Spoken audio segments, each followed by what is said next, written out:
Tim, the fans are very upset that you're not Lightyear in this new Buzz Lightyear. Yeah, I did.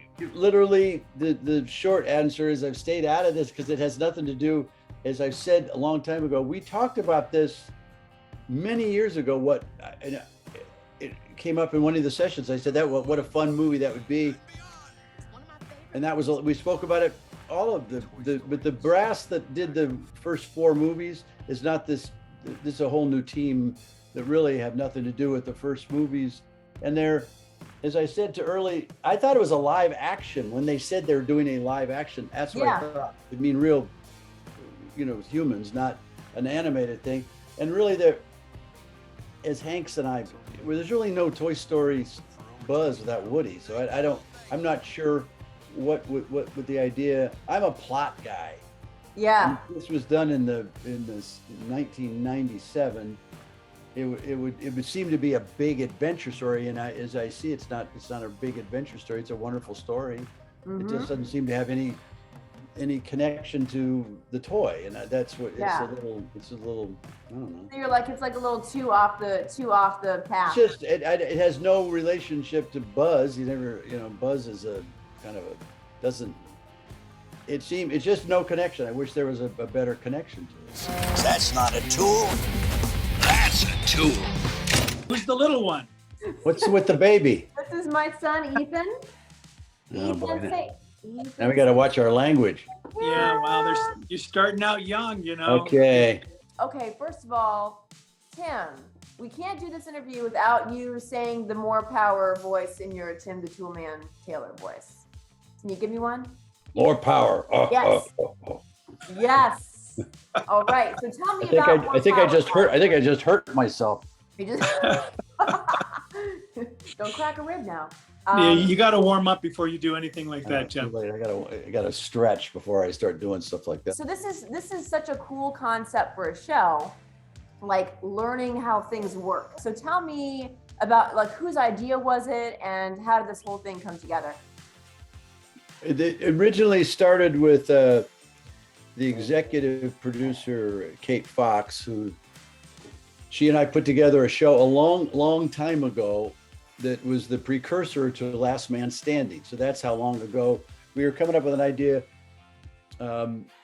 she and I, of how to support and acknowledge the people that do the things that fix the things that make the things. It's all the way down. The people that don't have a political advantage or disadvantage, they just get the job done. And to be honest with you, a lot of this was a surprise, at least to me, once we got into it, how we become like our character. Richard's far more professional than I am. When I start seeing this stuff, I get really bored real quick. And I go, well, what does that button do? Richard has an ability to make things interesting. He keeps me on track. And we'd end up doing these shows where both of us would go, I didn't know that. Like the Castilla, like damn, we found people that bent glass.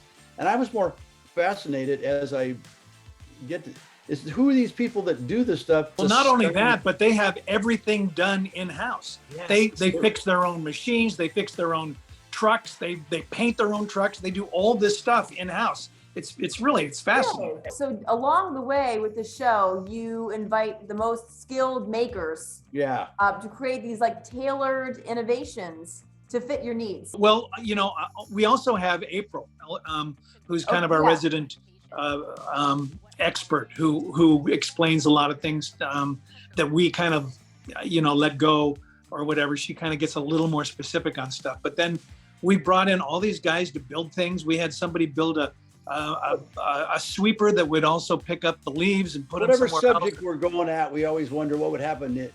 Literally, my whole life is if you added more power to it. Provocative tool, very powerful. I thought it was more like a. That's better. What's it like for the two of you to work together again? You guys have been friends for how many years? 30 years? Yeah, I don't know if you call us friends. The first couple of years is iffy. Iffy. Yeah. It's a little dicey, touch and go. Life imitates art. If it weren't for Richard, we'd never finish anything because he'd go, Tim, can we just, and it's just like Al and Tim Taylor.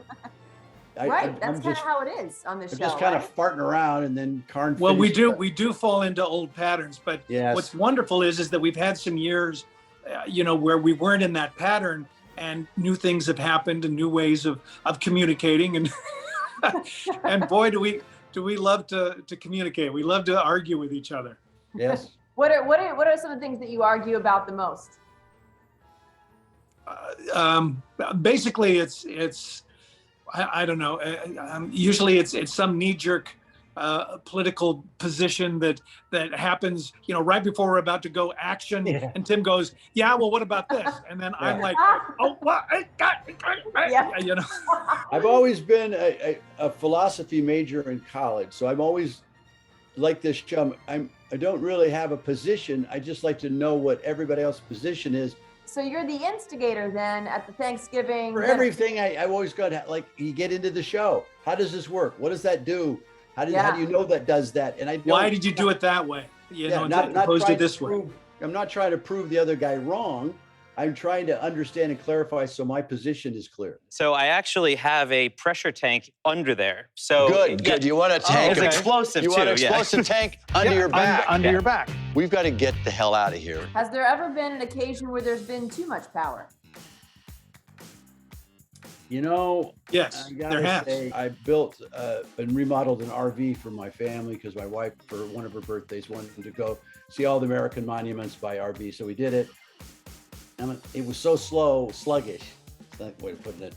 And I built a hot rod. So I said, what if we could do a hot rod, put a big motor in it? And my friends at the diesel company said, yeah. And one quiet guy said, Tim, or Mr. Allen, he actually said, there's a lot of things that actually shouldn't go faster. And I found out on the freeway, a RV is one of those things.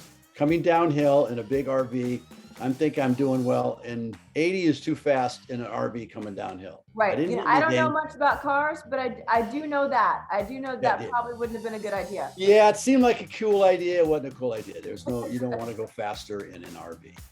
Richard, what about you? Any moments like that? Gosh.